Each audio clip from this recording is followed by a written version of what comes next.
सर्वप्रथम मंच पर उपस्थित निर्णायक मंडल के सदस्य, उपस्थित सभी शिक्षकगण एवं सभी मेरे विद्यार्थी मित्रों को मेरा सादर प्रणाम।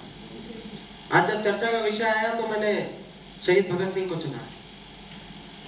जैसे मेरे मित्रों ने अलग अलग स्वतंत्रता सेनानियों को चुना, मैं भी खूब लड़ी मर्दानी वो झांसी वाली रानी थी, मैं आजाद हूं मैं आजाद ही रहूंगा कहने वाले चंद्रशेखर आजाद को मैं चुन सकता था, लेकिन मैंने शहीद भगत सिंह को चुना। इसके पीछे एक कारण है, और वो कारण यह है कि पिछले दिनों जब पंजाब में बाई इलेक्शन हुए थे तो वहां से एक मेंबर ऑफ पार्लियामेंट इलेक्ट होकर के आए थे, और उनका एक स्टेटमेंट आया जिसमें उन्होंने कहा कि जर्नैल सिंह भिंडरावाला, जो कि खालिस्तान का लीडर था, जो पंजाब को भारत से अलग करना चाहता था, उसको एक स्वतंत्रता सेनानी बताया। लेकिन हद तो तब पार हुई जब उस मेंबर ऑफ पार्लियामेंट ने शहीद भगत सिंह को एक आतंकवादी बताया।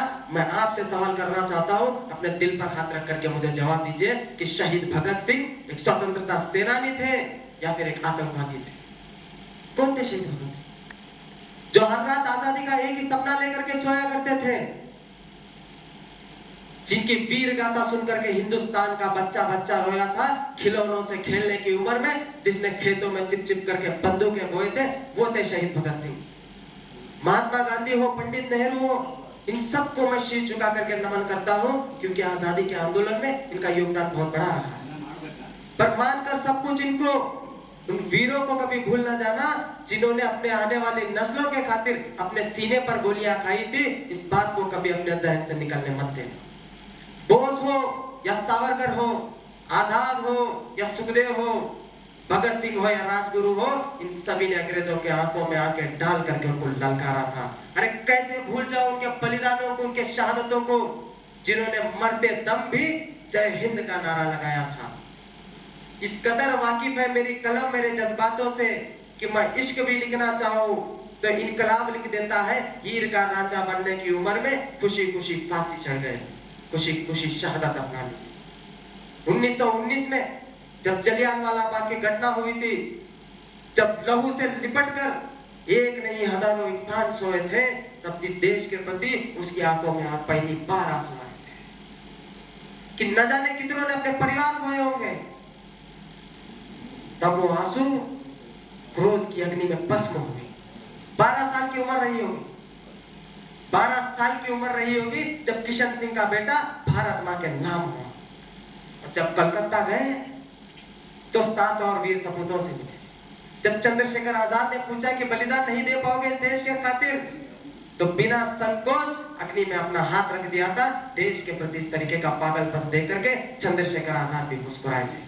और जब पूछा गया कि मौत से गले किसको लगना है, तो तैयार सभी मिले। 3 वीर चुने गए, 3 वीरों को चुना गया। सबकी आंखें नम थी। छोड़ जाएंगे तुझे तेरे लाडले मां, फिर धरती के इस मिट्टी से ये बात हुई। और उसके बाद जब बीच असेंबली में जाकर के तीनों ने बम फोड़े, राजगुरु, सुखदेव और भगत सिंह, इन तीनों के लिए आजादी का मूल्य मौत से भी बड़ा था। अगर वो चाहते तो वहां से निकल सकते थे, लेकिन वहीं रह करके शुरुआत इनकलाब से किया, इनकलाब के नारे से शुरुआत किया। जाग गया है हिंदुस्तान, जाग गया है हिंदुस्तान, इतना कहने के खातिर अपने जिंदगी को मौत के नाम कर दिया। और जब 24 जुलाई को फांसी तय की गई, 22 तारीख को आकर के भगत सिंह को बता दिया गया कि फांसी एक दिन पहले होगी, तो अगले दिन 4 बजे नहा धो करके शहीद भगत सिंह रेडी थे। जेलर ने जब आकर के पूछा कि सर कोई अंतिम इच्छा, तो पता है भगत सिंह ने क्या कहा?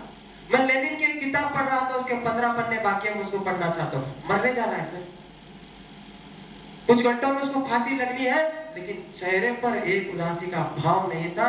सलाम ऐसे जज्बे को। और उस शहीद भगत सिंह को देश में आतंकवादी कहा गया। तब फांसी का फंदा भी कांप उठा होगा, जब फांसी का फंदा भी कांप उठा होगा, उसको भी रोना बहुत आया होगा जब फक्र से भगत सिंह ने उसको चूमा होगा।